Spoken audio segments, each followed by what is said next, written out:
This podcast is sponsored by Camera Museum of London at 44 Museum Street. Hello, welcome to a Fish Out of Water podcast. This is your host, Richard Lipman. Today, we're interviewing Kyrre Lien.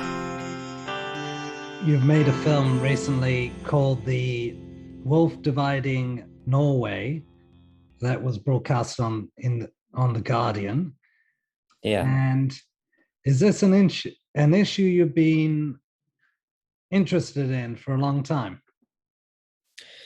So it's an issue that has been really heated in a debate in Norway for many years, as long as I can remember. And for me, it's something that's very interesting because it's both something that is really fascinating in a way. It's the animals are really fascinating, as well as for me, living in the city is not something that I see very often. And it's fascinating to see how much debate and how much hatred such a topic can create. How did you meet the characters in the film?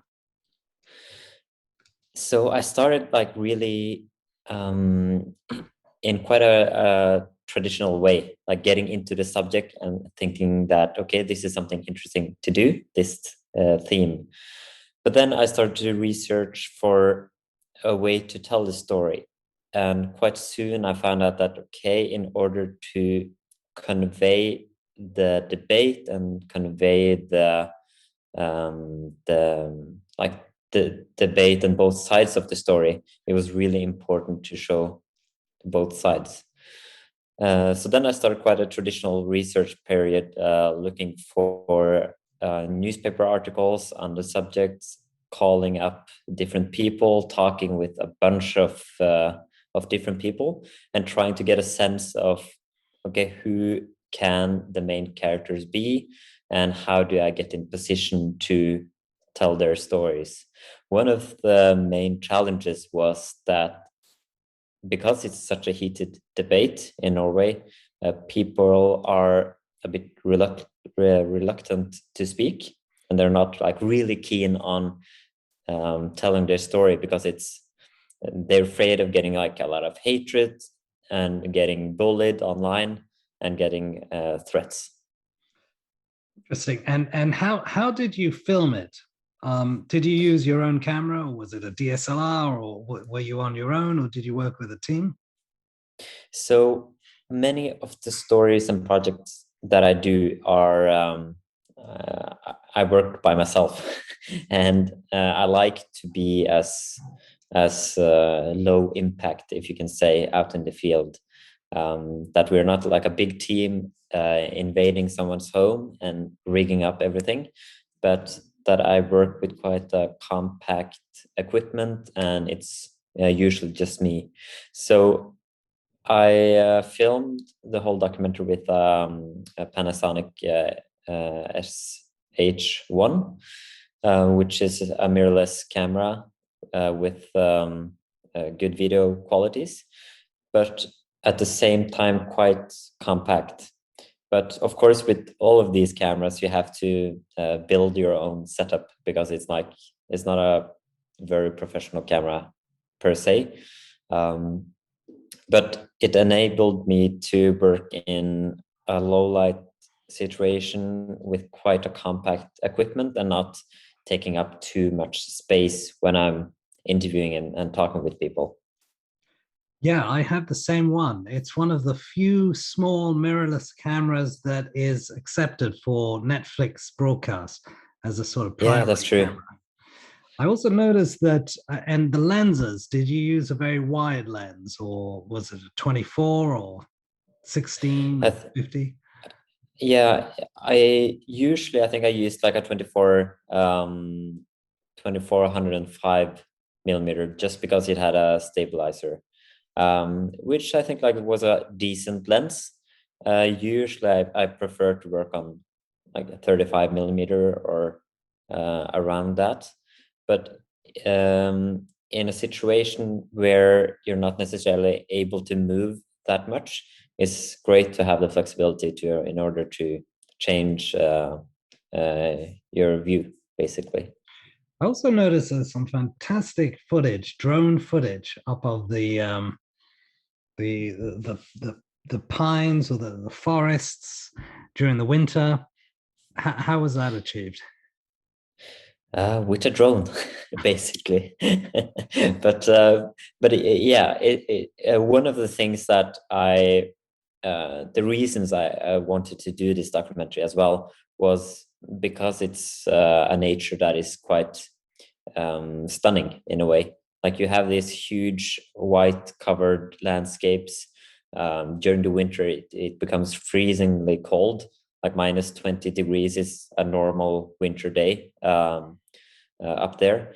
And I really thought that, okay, this is a opportunity to convey the landscapes and show this connection with the nature, because that is also something that is really important in the film, is the people's connection to the nature. And that is really different from both of the perspectives. Like you have both the people that want the wolf, they say that, okay, I'm really connected to nature, that's why I want wolves. And you have the other side that says that, okay, I also love the nature and I love spending time there and go hunt. And that is also why I don't want the wolf. And back to the footage with the drone. Was it one of those Mavic Pro 2s, or which brand was that specifically? So I started using a Mavic Pro 2, I think, if I remember correctly. Recently, I also bought the Mavic Mini, which is also like a 4K drone, but that has the possibility to fly in areas where you don't need a license, basically. Right. And how's the picture quality of the Mini 2? It's decent. It's not as good, but it enables you to fly in locations where, like especially in Norway, it's quite tightly regulated, and I think across all of the EU and probably the UK as well now. Yes. But with the smaller drones, it's a decent quality if you use it for these like low cost productions such as this one. And coming back to the story and of the characters and the threats, did you get any threats whilst you were making the film? No, I did not. So I was really prepared for a shitstorm when the film came out. A couple of years ago, I did a story on like internet trolls, with people hating in the comment sections, that also was broadcast in The Guardian.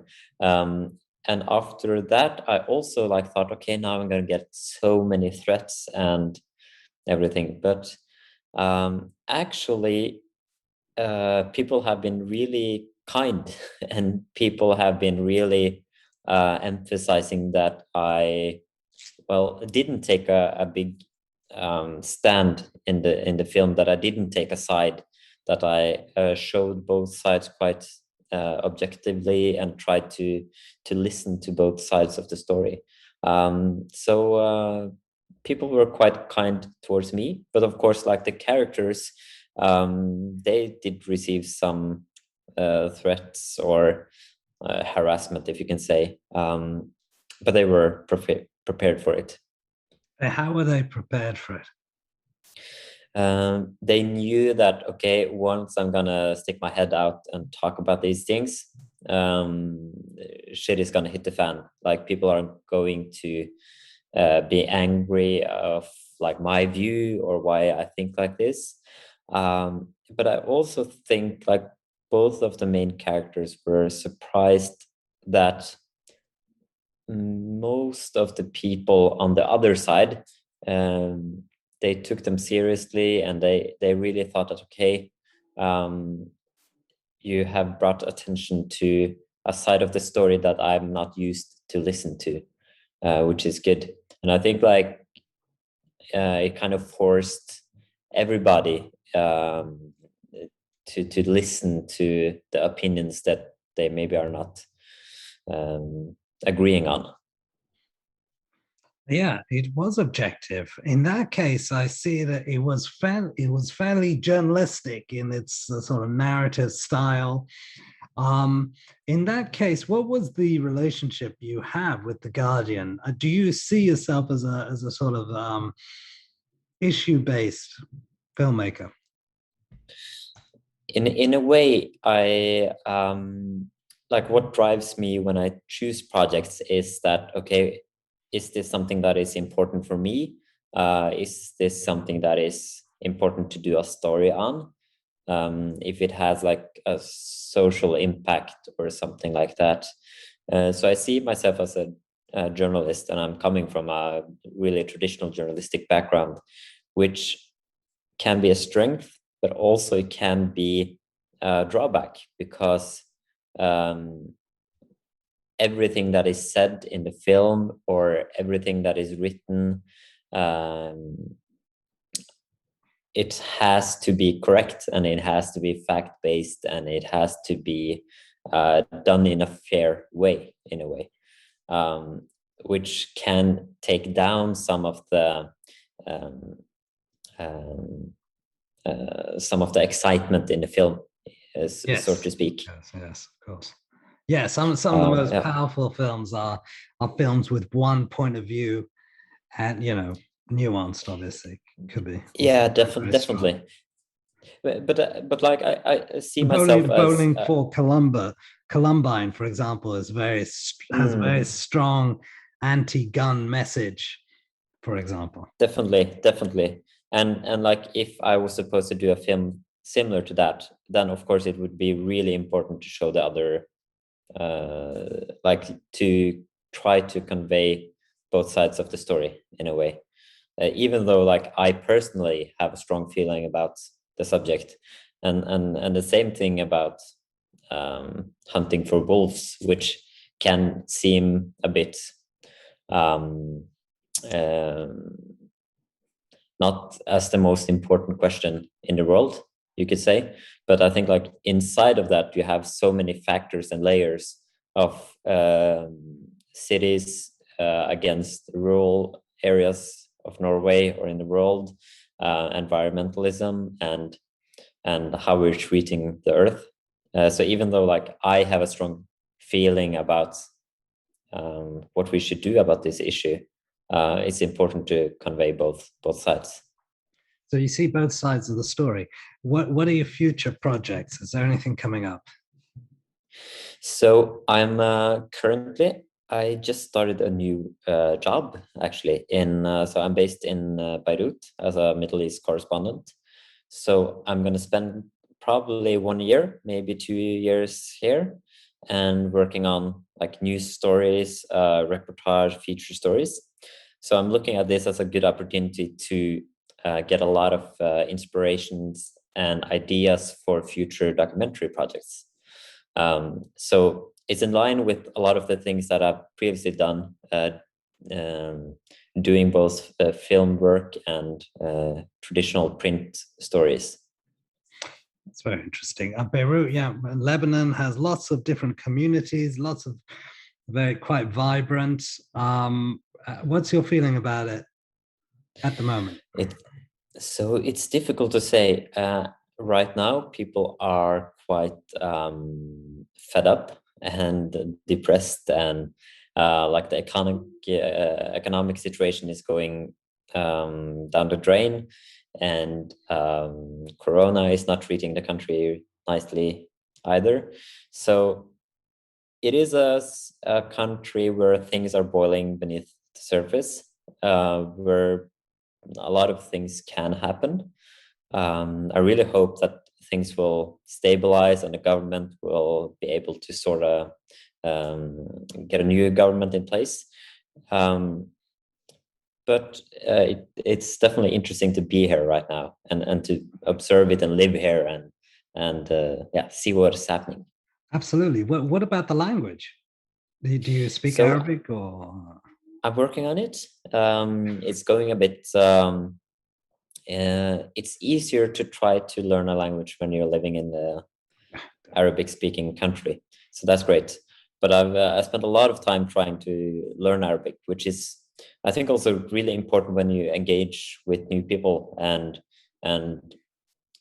to be able to understand the culture better, to uh, treat people and engage with them in a good way. And I really find it that it helps when I'm connecting with new people, that they trust me so much more and they bring me into new situations that previously was challenging to see. So that is also like a good tips for people starting their careers, that learn a language is always really, really nice, I think. And I regret that I didn't start earlier. Oh, okay. Yeah, well, it depends how long you'll be there. Good luck. Robert Frisk also used to live in Lebanon. He was a famous journalist. A legend, living legend. Correspondent. Previously, passed away recently. You've obviously as well, Lebanon has one of the largest Syrian populations now because of the war, displaced. Definitely. So now I'm working on a story in a city close to the border in Syria named Arsal, that is also home to I think 100,000 Syrian refugees.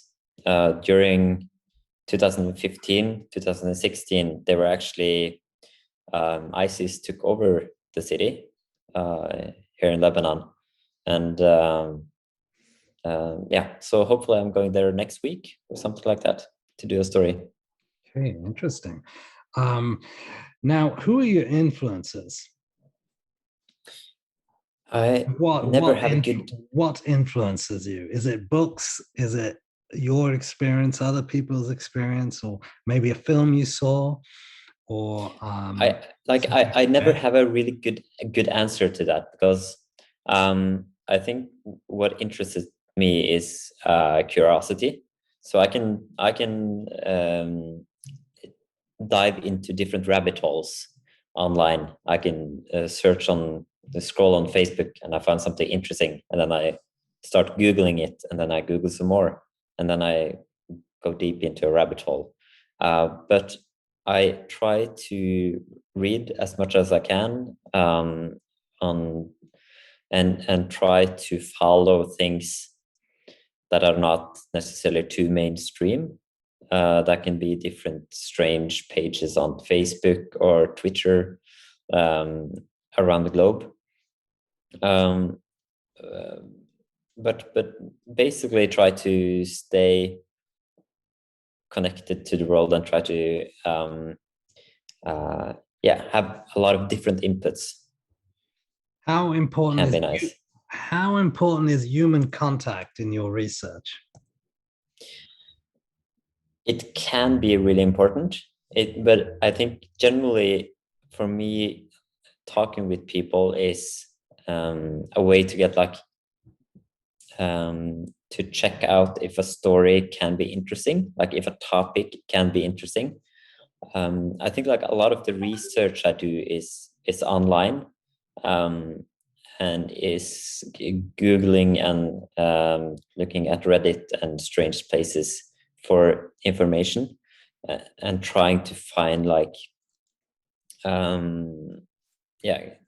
trying to find a good starting point of the story.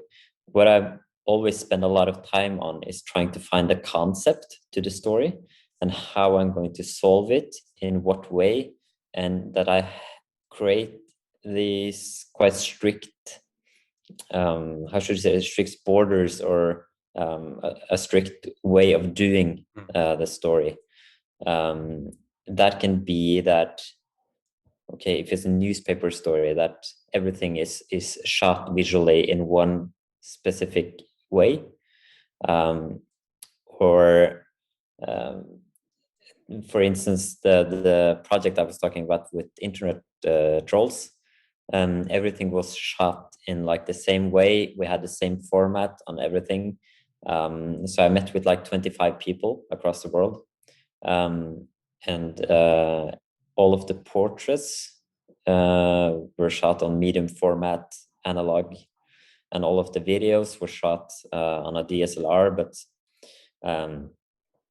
have these like claustrophobic visuals to it. Everything happens within the living rooms of the people writing the comments. And yeah, trying to have like a confined way of doing the story, both visually and story wise. Very interesting. What's the name of the film connected with internet trolls? The Internet Warriors.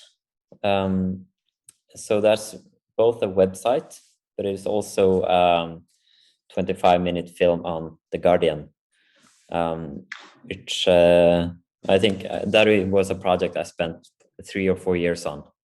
Really? Okay. So I can recommend it, even though I'm a bit not objective, but Good. I'm sure it's very interesting. It reminds me of so many films where there was something on it. It's quite popular topic. Now, I'm wondering, with regards to all of these, do you also, you look at many sources online, do you also look at unofficial sources? And do you also venture into what they call the dark web? Sometimes I do, but like sometimes I dig deep into sources that are not mainstream. Like I find a lot of curiosity in, for instance, like right-wing forums or Telegram channels or WhatsApp groups, because I think it's a space where, even though it's like fringe society, it can hold a lot of opinions and topics that can be of interest if it's done correctly.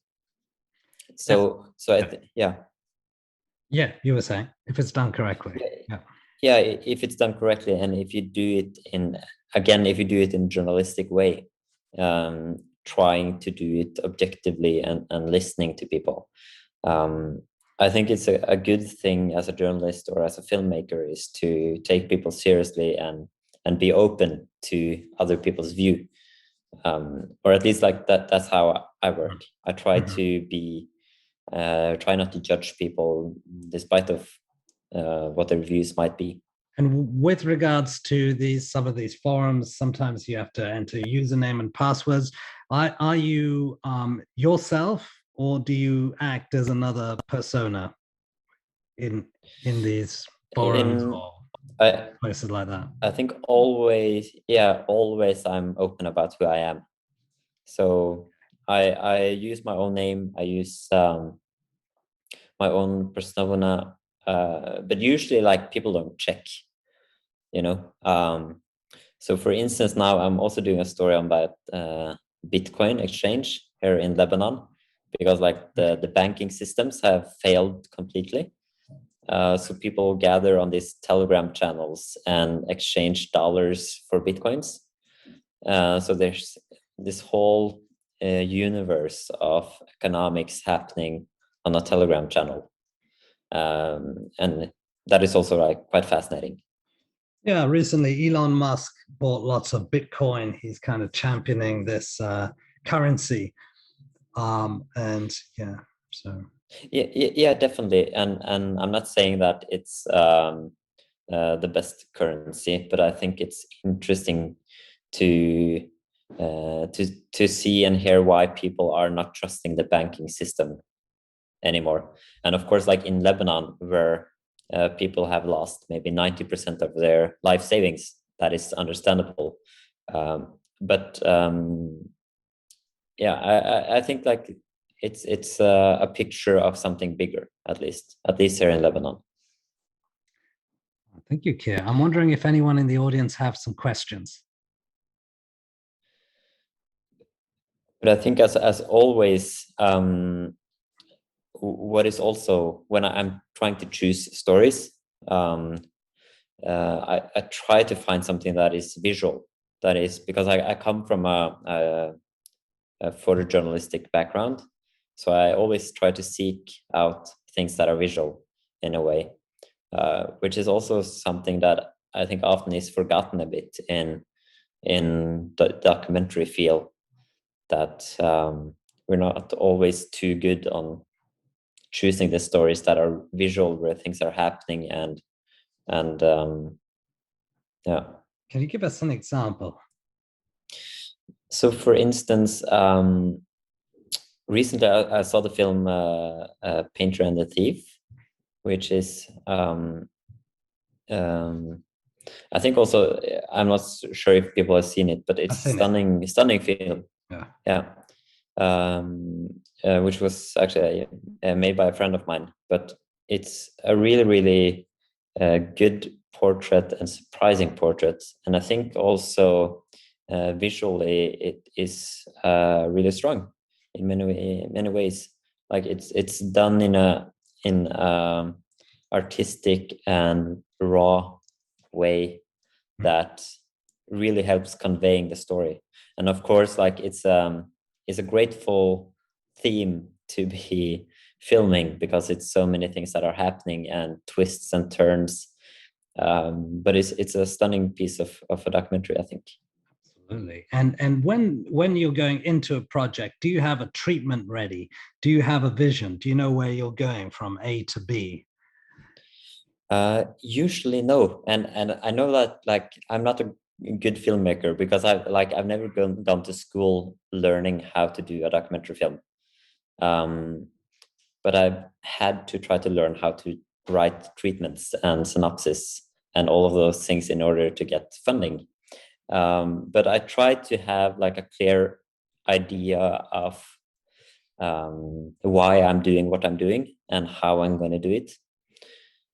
So basically, yeah, I'm doing a treatment, but I'm doing the treatment in my head instead of writing it down on piece of paper,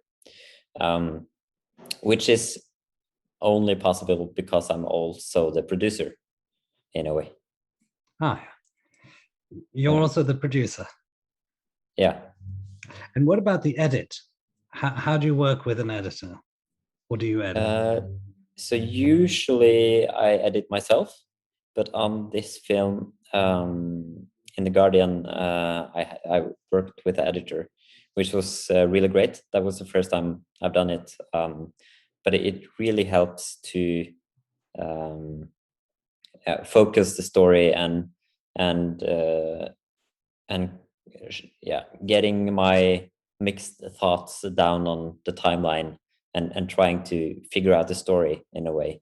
Because always, like, when I'm doing a project, I have all of these strong feelings about what is important and what is not important, and trying to like clean up that, it really helps having a second look and someone else that is not too connected to the story. Absolutely, I think. And what about the Internet Warriors? Was that also with an editor? That was me, actually. So I edited all of the things myself. But the piece in The Guardian I co-edited. So then we pieced some of the small films that I had made together with the editor at The Guardian. But I think like those stories were quite small and compact. It's like 20, 25 short films. Each one is between 1 minute, maybe 5 minutes, quite small and compact. And that's in a way easier, I think, to be able to do than a more complex 30-minute film. How important is sound and music in your films? I often feel that it's like the thing that we forgot or forget in a way, especially sound or good sound, which is so super important. And so getting good sound and getting good authentic sound is super important in, I think, all of the projects that I do. But then again, like I'm not a skilled audio technician. I've learned the things myself, so I could always get better, but I think it's really important. And what are your biggest challenges in filmmaking? Like the boring answer is always like finance, but uh, in Norway we have quite good institutions for getting things financed. But I think that is one of the bigger challenges. But also, of course, finding something that is original and reaching out to a good audience, and that I'm able to do a project in a way that I'm willing to do it, and doing it on my turf in a way. But finance, and also getting the good story and getting the good characters, and being able to be there when things are actually happening, and getting to actually observe the scenes and not having to retell it afterwards. And do you have any advice on online research, which forums to go to? You mentioned right wing. I suppose it could be the exact opposite with far left wing, far right, far left. Definitely. How do you find all these? And what specific places do you go to, if you wish to say so? I always try to follow like a curiosity. So for me, I always tell people, okay, what are your interests? What ticks your buttons? What engages you?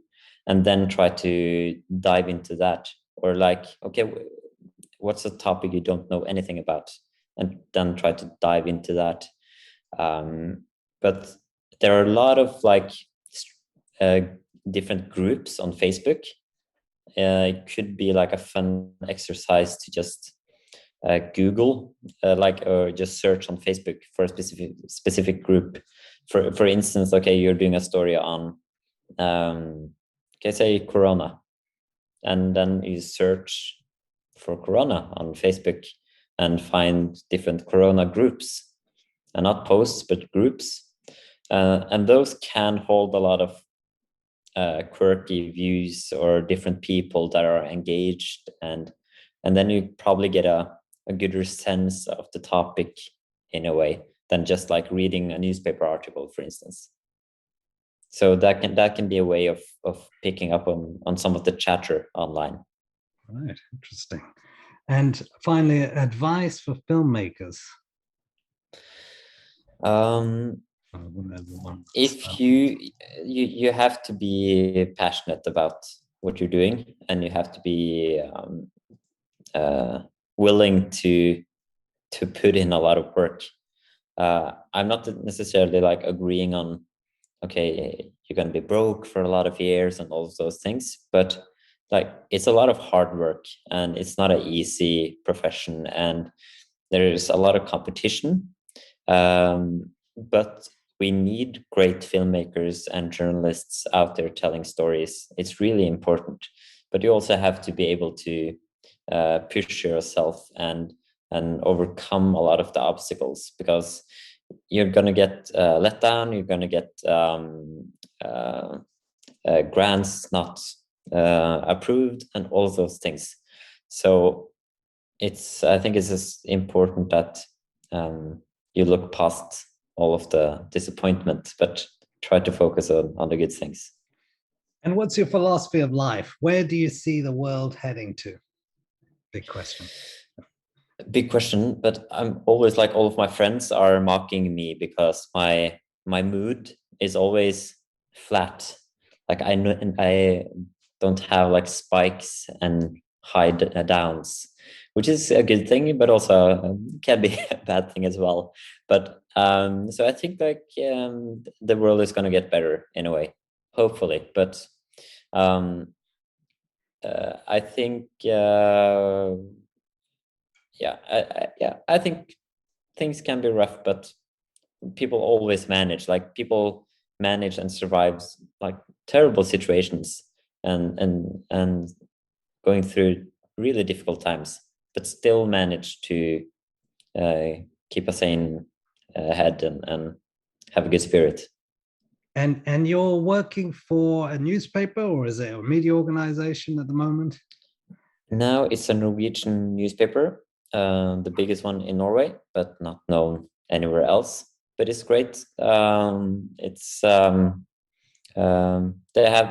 put in a lot of resources in having someone down here, so it's a great privilege to be here. And you're like, is it Lebanon or is it the whole of the Middle East? Will you be traveling as well? Yeah, whole of the Middle East. So a couple of weeks ago, I came back from Syria and from Iraq, which was really interesting and really nice.